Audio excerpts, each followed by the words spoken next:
Nongeye kubahereza mwiriwe abanywanyi b'ibiganiro byacu abatwumviriza ngakuri no manesha kure yacu aina yanyu ya Burundi News TV imbonesha kure imwe rudende ibandanya kubashikiriza amakuru akomeye cyane amakuru agezweho aravugwa cyane mu gihugu cyaciza c'u Burundi mu karere k'ibiyaga binini ndetse no hirya no hino ngwisi. Turabahaye ikaze muri uno mugoroba wo kuri uyu wa mbere aho twatanguye indwi nshasha turi kwigenekerezo rya 27/0/2025 ndabahaye ikaze mwidonido ry'amakuru agezweho ariko aravugwa muri uno mwanya. Ndabahaye mwiriwe cange mwaramutse bivanye naho muherereye muri ano masaha.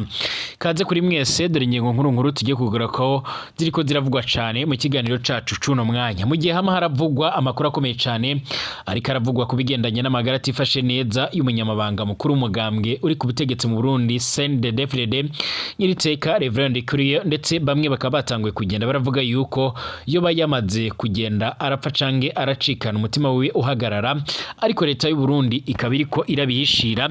Na makuru akomeje kugenda aravugwa ariko kandi tutari twemeza neza.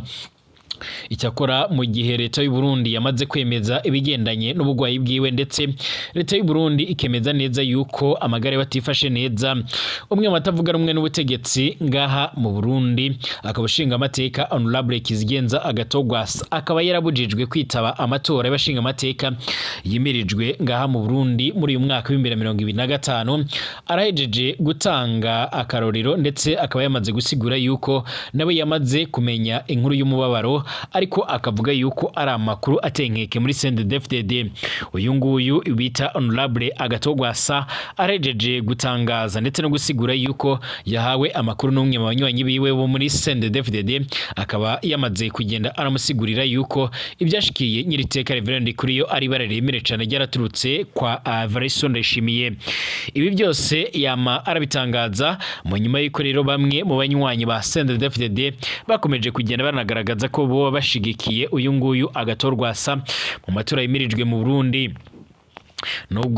Nubwo seni umugujejwe gutunganya ndetse no gutegura amatora mu Burundi wahagaritse uyu nguyu Honorable Agatho Rwasa, bivuga ko barakozwe amatohoza muri CNDD-FDD mbere hagacara amenyekana yuko hari benshi mu banyagihugu bifuza impindura amatwera mu Burundi, ndetse bakaba baragaragaje neza n'ibyumviro byabo yuko bozotora Honorable Kizigenza Agatho Rwasa. Uyu nguyu yarabonetse bwa mbere nk'utavuga rumwe n'ubutegetsi wa mbere mu Burundi mu nyuma y'ikorera mu matora yabaye muri 2020, ariwe yaje ku mwanya wa kabiri. Icakora hari n'abatajya umunwa mu kugaragaza neza yuko ariwe yoba yarabaye wa mbere, ariko agaca yibwa amajwi ngaha mu Burundi.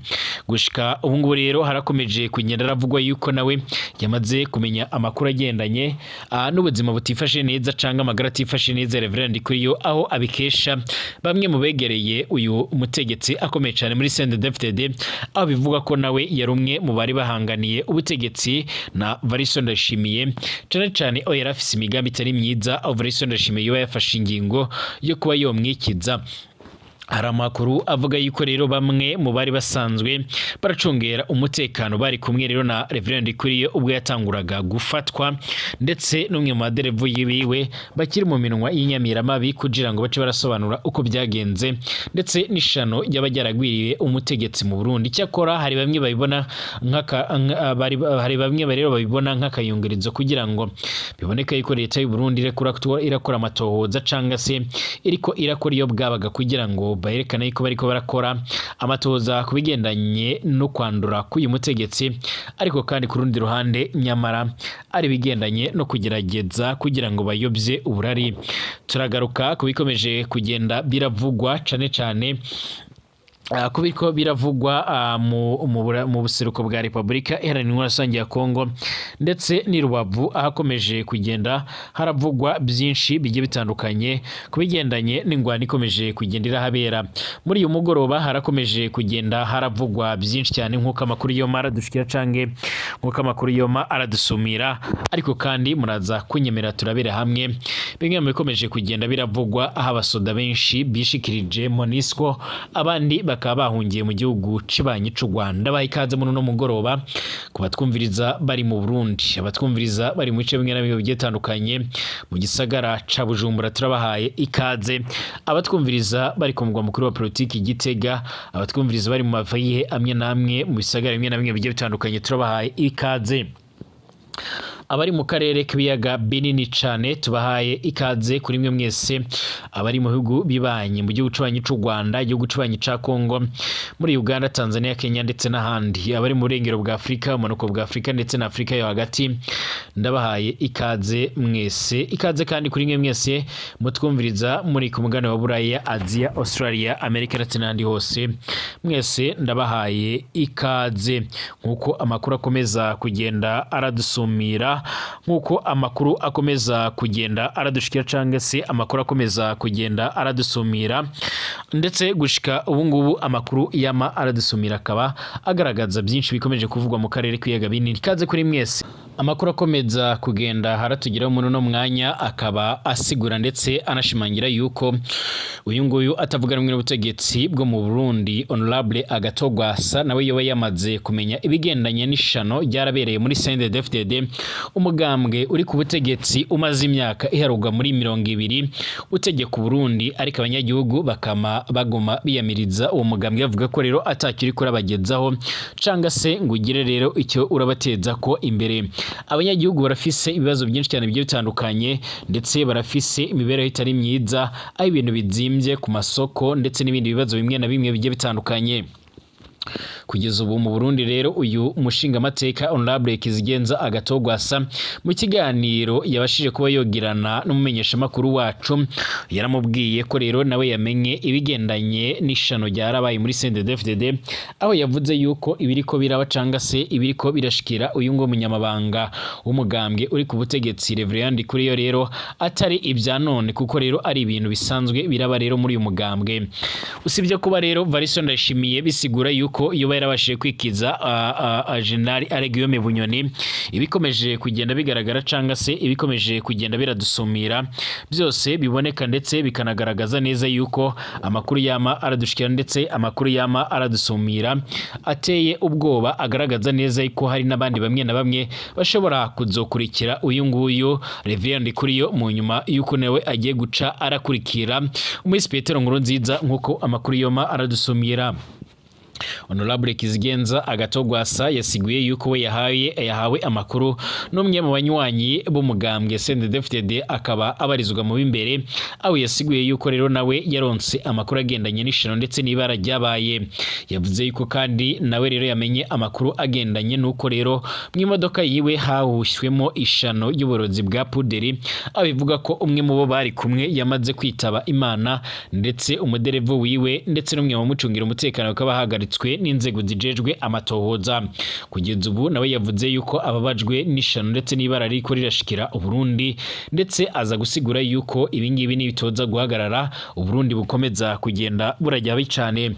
Yasiguye yuko usibye ibibazo bimwe na bimwe abanyagihugu bariko biyamiriza bigendanye n'ibura ry'ibitoro, izamuka ry'ibiciro ku masoko canga izimba ry'ibiciro, ndetse akingeraho n'ibibazo biriko birashikira abasoda b'Abarundi bararungitswe mu buseruko bwa Republika Iharanira intwaro rusange ya Kongo. Abanyagihugu benshi bakomeza kugenda basigura yuko bakomeje kugenda bamenya neza ubugome ndetse n'ibiko birakorwa n'umuryango wa Variso Ndashimiye, nkuko bizoma bigaragara. Amakuru twabashije gutohoza gushika umungo muno no mugoroba nuko by'umwareka abanyagihugu bamwe na bamwe bamaze kugenda barakirana umubabaro cyane, inkuru z'umubabaro cyane ziriko zirashikira zirava mu mugambwe CNDD-FDD. Kugeza ubu ngubu usibye abariko baremeza neza yuko Reverend Ndikuriyo yoba yamaze kugenda aracikana, ariko leta y'u Burundi ikaba yama irabihakana canga se ikabiri kirabihishira. Kugeza ubu ngubu ntago turamenya amakuru yemvaho yemeza urupfu rw'uyu mutegetsi. Icakora icyo dufise ku makuru rero twabashije kuba tworonka dukesha bamwe mu banywanyi b'umugambwe CNDD-FDD ndetse n'ababarizwa imbere, amakuru yama aradushikira canke amakuru akomeza kugenda aradusumira. akaba ariko agaragaza ndetse aranerekana neza yuko mu Burundi abanyagihugu benshi bamaze gutahura ingene ibara riko rirakogwa muri CNDD-FDD. Ibi byose birashobora guteza ibibazo biremere cyane ku buryo batari bakeya bashobora gufata ingingo iremere cyane yuko badashobora kuzoshigikira CNDD-FDD mu matora yimirijwe nga mu Burundi. Benshi byongeye kuyibutsa ibigendanye n'urupfu rw'umuspiteri Nkurunziza yahoze aratwara Burundi, ndetse hari bamwe batanguye kugenda bibuka iherutse gutangazwa n'umutambukanyi wiwe Mama Buntu Pasiteri Denise Bucumi Nkurunziza nk'uko bizima bigaragara. Uyu nguyu kandi asanzwe ari umushinga amateka Honorable Kizigenza Agatho Rwasa yaraboneyeho rero kwishura umwe rero mu bamusubiriye muri seneri nk'uko bizima bigaragara, akaba yaraje kugenda aragira byinshi amutangariza nyine mu kiganiro yagiranye n'umumenyesha makuru wacu nk'uko bizima bigaragara. Uyu nguyu ni Kizigenza Honorable Agatho Rwasa mu nyishuri rero yaje kugenda aratanga. Kizigenza Agatho Rwasa arihaniza uwamusubiriye ku burongozi bw'umugambwe seneri gira uko ishaka nesoro kuguma rero amubaza ingene yakora n'ingene yaronka rero amahera yakoresha mu kwiyamamaza. Ati abo nsaba rero bose bandungika ko batumwe ngo rero nirukana Rwasa. Ati nabuze rero ico mfata nico nareka. Munyishu Agatho Rwasa amuha rero nuko umugambwe mu mugambwe by'umwariko seneri rero by'umwariko ndetse n'abagumya banga bawo bakomeje kugenda barashigikira Honorable Agatho Rwasa, ndetse avuga amubwira yuko ibyo kuraba ndetse nawe yoronka ayo mahera rero bitamuraba, akwiye kuba yokora ibishoboka byose. Mwamenya yuko rero umugambwe seneri kuva bakuye Agatho Rwasa abatanga intererano bose baciye bazahagarika. Ubu n'utwari mu kigega rero tukaba twarakoze mu gutangura ingwati abazokwitoza mu matora yimirije, ayandi akaba yariwe rero nagira uko ishaka ndetse na makurata mu kigega hakaba hera nk'uko bizima bigaragara. Biruko mu gihe Rwasa abitoza bose rero bakaba barimenya ku buryo rero kandi bakaba baraterera cane kuko rero bakunda umugambwe. Ubu bose bakaba rero atamahera bikura kuko rero babona naho boyatanga ko rero batazotangwa mu bihe by'amatora nk'uko bizoma bigaragara. Mwomenya ko kandi uburyo leta yahora rero iha imigambwe ko rero iyabahagaritse kuko rero byabonetse ko imwe rero mu migambwe yari bayiye ko kubw'impapuro gusa atababanyi ifise ikaba yarafashe ingingo ko rero imigambwe yose rero izokwibeshaho iciye mu banywanyi bayo ndetse n'abagonywa banga bayo nk'uko bizoma bigaragara. Kizigenza Honorable Agatho Rwasa asigura yuko rero ingene yararongoye umugambwe kugeza ubwo rero ubaye uwa kabiri mu gihugu mu matora yabaye muri 2022 bitazosubira kugaragara nga mu Burundi, aho yama arasigura ndetse akanagaragaza neza yuko ibiriko biragaragara ndetse n'amakuru akomeza kugenda ndetse n'amakuru akomeza kugenda aradusumira ndetse n'amakuru akomeza kugenda aradushikira. Biboneka yuko mu Burundi ibara rikomeza kugenda riragwa muri no migambwe nk'uko byama bigaragara cange amakuru yoma aradusumira. Kugeza ubu umushinga amateka Honorable Agatho Rwasa avuga ko Burundi bugiye gushikirwa n'ibibazo biremere cane, ibibazo bigendanye na politiki. Icakora asigura yuko yiteguye gukomezanya n'abafise intumbero yo kugira byinshi bohindura mu Burundi ndetse no kugira ibyo rero bogarura mu Burundi. Asigura yuko yiteguriye gukora ibishoboka byose kugira ngo abashe kuba yocungura abanyagihugu ndetse no kuba yofasha abanyagihugu mu bihe bigoye bariko baranyuramo. Ibi kandi biriko biravugwa mu gihe mu buseruko bwa Republika Iharanira Intwaro Rusange ya Kongo hakomeza kuvugwa ingwano ziremere cyane, mu gihe abarundi nabo bamaze kubura icyo bavuga mu nyuma yo gutsindwa mu ngwano ziriko zirabera mu buseruko bwa Republika Iharanira Intwaro Rusange ya Kongo.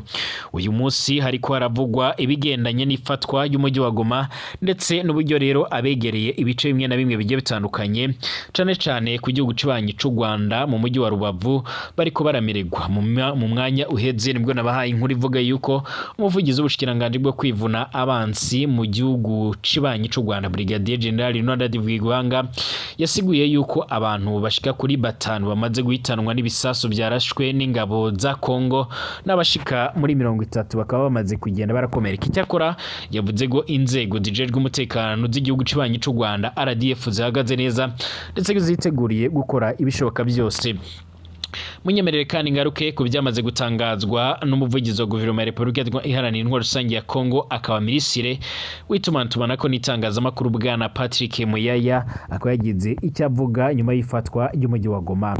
Leta ya Repubulika Iharanira Intwaro Rusange ya Kongo binyuze mu muvugizi wayo akaba n'umushikiranganje w'itumanaho bwana Patrick Muyaya yavuze ko umujyi wa Goma wafashwe, avuga ko kandi wigaruriwe nabo yise ingabo z'u Rwanda, anasaba abanyagihugu ba Goma kuguma mu mago yabo canga se mu nzu zabo. Ni mu butumwa uyu muvugizi wa leta ya Kinshasa yatangarije akoresheje urubuga rwe rwa X yahoze yitwa Twitter, aho yavuze ko umujyi wa Goma urimo rero abo yise ingabo z'u Rwanda. Muri butumwa kandi bwa Patrick Muyaya yaranasabye kandi abanyagihugu kuguma mu nzu zabo, aho yagize ati mugume mu mago yanyu kugira ngo mwirinde ibikorwa bishobora gusa gutuma musahurwa ibyanyu. Yavuze ko kandi leta y'iki gihugu cye irimo rero gukora yavuze ko rero irimo gukora ibishoboka byose mu kwirinda ko hobaho rero ubwicanyi ndetse no gupfa kw'abantu. Avuga ko Kinshasa igira inama abanyagihugu bagomba kwitwara neza muri ibi bihe bigoye bariko baranyuramo. Nyamara kandi hari amashusho amwe namwe ndetse n'amasanamu ariko arahanwanwa ku mbuga ngurukana bumenyi yerekanywe rero abanyagihugu bamwe bo mu bice by'umujyi wa Goma bari ku mihanda bereka ibyishimo abagwanyi ba M23 batambukaga ku mihanda nyuma yaho rero bari bamaze gufata uyu mujyi wa Goma. Uyu mutwe kandi mu ijoro ryarayerekeye warasohoye itangazo uvuga ko rero wafashe umujyi wa Goma, ko rero bikorwa mu kiyaga ca Kivu ubaye ubihagaritse, kandi unasaba abanyagihugu baguma gutuza mu buryo bwose bushoboka. Habonetse n'amasanamu n'amashusho yerekana abagwanyi b'uyu muhari bari kwinjira muri uyu mujyi kandi ubona barimo gutambuka neza cane bemye. Ikindi nuko rero bamwe mu basirikare ba FARDC bambutse umupaka bahungira mu gihugu cibanyi c'u Rwanda, ndetse bagezeyo bakigwa n'ingabo z'u Rwanda nkuko bivugwa n'ikigo ca leta y'u Rwanda kitangaza amakuru RBA. Abandi basirikare benshi babarirwa mu bihumbi 5 barahungiye Bukavu muri Kivu y'Amajyepfo, abivugwa ko n'abandi bategetsi bamwe na bamwe bagiye batandukanye bari barongoye intara Kivu y'Amajyaruguru nyuma yuko buramatari w'iyo ntara General Major Peter Chirumwami Nkuba aherutse kurasigwa muri izo ngwano, nawe aherutse gupfa nyine. Abandi bari basanzwe baramungirije barahungiye muri Kivu y'Amajyepfo.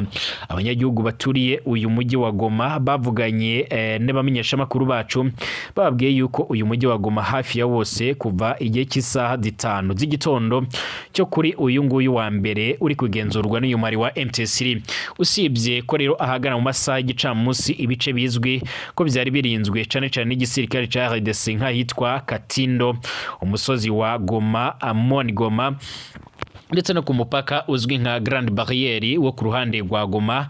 Byumvikaniyemo rero urusaku rw'amasasu y'imbunda nini cyane ninto, ariko kandi amakuru yizewe twarahawe n'abanyagihugu baturiye muri ivyo bice ahamya ko abagwanyi uyu muhari aribo rero bari ko baragenzura ibyo bice mu nyuma yo kubyigarura. Ikindi kandi nuko rero uyu muhari uri kugenzura neza ikibuga cy'indege cya Goma, nubwo rero uyu muhari wari utaranafata ikibuga cy'indege cya Goma ku cyumweru nimugoroba watangaje ko ikibuga cy'indege gifunze, kuko rero uyu muhari wari hafi wageze mu bice byo hafi aho ngaho washoboraga kurasa indege rero yose yakigwa cyangwa se ishobora kuba yohagurukira muri ibyo bice. Andi mashusho n'amasanamu yerekana abagwanyi ba M23 bakirwa n'abanyagihugu mu gace ka Majengu kari hafi y'ikibuga cy'indege cya Goma. Andi makuru avuga ko imfungwa zari zifungiye muri gereza ya Goma nyinshi zatorotse, gusa kugeza ubu ngubu muri aya masaha y'umugoroba kuri wa mbere mu bice bimwe na bimwe bya Goma biracyumvikanamo amasasu cyane cyane mu burasirazuba bw'uyu mujyi wa Goma.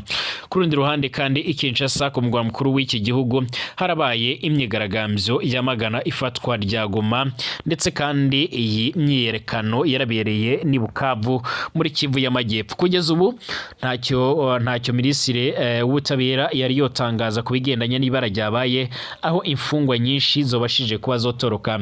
Bwana Constantin Mutamba, minisitiri w'ubutabera ku butaka bwa Repubulika Iharanira Intwaro Rusange ya Kongo, asanzwe agaragara mu bikorwa bimwe na bimwe bigendanye no guhonyora agateka kazina muntu, akaba yakomeje kugenda agaragaza ndetse akaba atagize icyo avuga ku bigendanye n'abanyagihugu ndetse n'abamaze kugenda batoroka ingereza nk'uko bikomeje kugenda bigaragara. Kugeza ubu andi makuru akomeje kugenda aradusumira cyangwa akomeza kugenda aratugera muri no mwanya, inama yagombaga kuzaba ku munsi w'ejo, inama ikomeye cyane yahamagajwe n'umuyobozi cyangwa se urongoye Afrika y'Iburasirazuba Dr. William Ruto Samuel arongoye igihugu ca Kenya, akaba yari yatumije inama ikomeye cyane yagombaga guhuriramo Perezida Kagame arongoye igihugu cibanyi cy'u Rwanda ndetse na Perezida Tshisekedi wa Kongo. Perezida Tshisekedi biramaze kumenyekana yuko atazitabira inama y'abakuru b'ibihugu bya East African Community. Perezida wa Repubulika Iharanira Intwaro Rusange ya Kongo Félix Antoine Tshisekedi Chilombo akaba mwene Etienne Tshisekedi tazitabira inama idasanzwe y'abakuru b'ibihugu by'umuryango wa Afrika y'Iburasirazuba East African Community iteganyijwe kuri 28/0 umwaka wa 2025. Igiye kuba rero inshuro ya gatatu yikurikirana ya Perezida Tshisekedi atitabira iyi nama imuhuza n'abandi bakuru b'ibihugu bya East African Community, nyamara umutekano muke muri RDC wari mu mpamvu nyamukuru zatumye iyi nama itegurwa gihutihuti. Iyi nama yarateguwe n'umuyobozi mukuru wa East African Community akaba na Perezida wa Kenya Dr. William Ruto Samuel, mu nyuma yo kuganira ku murongo wa telefone na Perezida Paul Kagame ndetse na Tshisekedi ku ntambara iri kwirabera mu burasirazuba bwa RDC. Kwigenekezo rya 26/0/2025 Perezida Ruto yaragize ati, nyuma yo kuganira n'amakuru b'ibihugu bigize umuryango wa East African Community mu masaha 48 tuzahurira mu nama idasanzwe yiga kubizakurikiraho. Umuvugizi wa Perezida Tshisekedi Tina Salama yaratangarije Jeune Afrique dukesha iyi nkuru uyu mukuru w'igihugu atazitabira iyi nama bitewe n'ikibazo cy'umutekano mu burasirazuba bwa RDC. Tina Salama yarageze ati, birasobanutse ko rero bitewe n'ikibazo gihari ubungu Perezida ntabwo azaba kwitabira iyi nama. Uyu muvugizi wa Perezida Tshisekedi yarasobanuye ko Perezida wabo ashyigikiye ibiganiro bya Nairobi bihuza abanyekongo n'ibya Rwanda bihuza RDC ndetse n'u Rwanda kuva mu rukerera rwo kuri 27 Mutarama. Abarwanyi bo mu witwaje ibigwanisho M23 bari kugenzura umujyi wa Goma ufatwa nk'umurwa mukuru w'intara Kivu y'Amajyaruguru.